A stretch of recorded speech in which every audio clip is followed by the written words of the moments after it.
Hi everyone, welcome back to a new post today. Today let's discuss the most important points that we need to keep track for October 16th with regard to the UPSC preliminary examination of 2025. The very first is about Employees Provident Fund Organization. This organization was in news because of the largest number of subscribers that it received recently. Let me tell you, it's a statutory body which assists the central board in administering compulsory contribution to the Provident Fund. It's a social security scheme for government employees. And so the EPFO ranks among the globe's premier social security organizations, distinguished by its vast clientele and magnitude of financial transactions.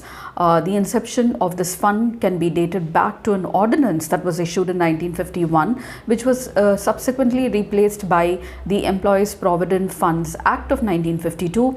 This legislative journey began with the introduction of the Employees Provident Fund Bill in the Parliament and aimed at establishing the Provident Fund for employees across the factories and other establishments. Over a period of time, the legislation evolved into a much deeper Employee Provident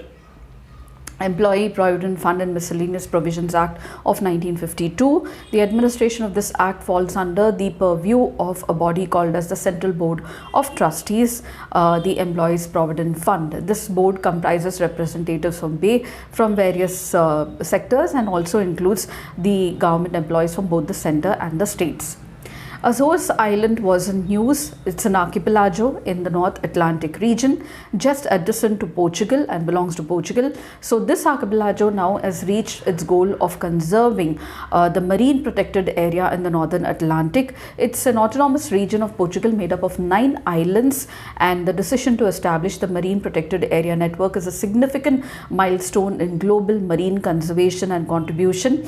The 9-island archipelago is an autonomous region covering almost 1500 kilometers or 932 miles west of the mainland of Portugal, and it has unique marine biodiversity. Apart from that, the network comprises 33 lakh square kilometers of preservation underwater mountain ranges, along with vulnerable ecosystems and deep sea corals as well.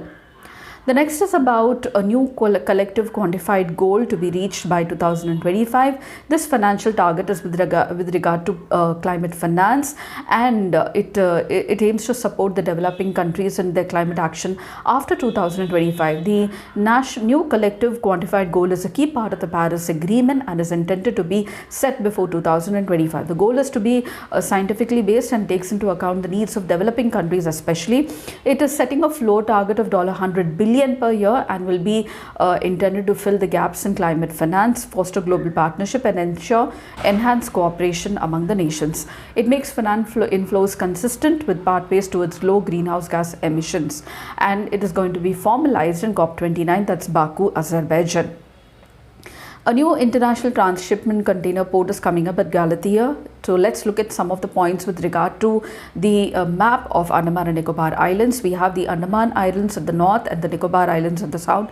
They are separated by the 10-degree channel. In the Andaman Islands, we have the North Andaman, Middle Andaman, and the South Andaman. Port Blair is located in South Andaman. We have the North, Middle, and the South separated by Duncan Passage by the Little Andaman. Little Andaman is separated by Nicobar Islands by the 10-degree channel. We have the Great Nicobar, the southernmost island of the Nicobar Islands, where we have Indira Point, and the Narcodam Island, which is a volcanic island of India, along with Barren Island, is located to the east of the Middle and the North Andaman region.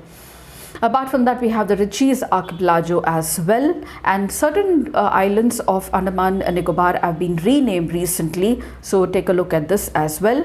Apart from that, Georgia wants to join the EU, and the accession of Georgia to EU is on the agenda for future enlargement. Along with that, the application was submitted in 2022 and it was recognized as a potential candidate. In November 2023, it was granted the candidate status, and it was confirmed in December 2023.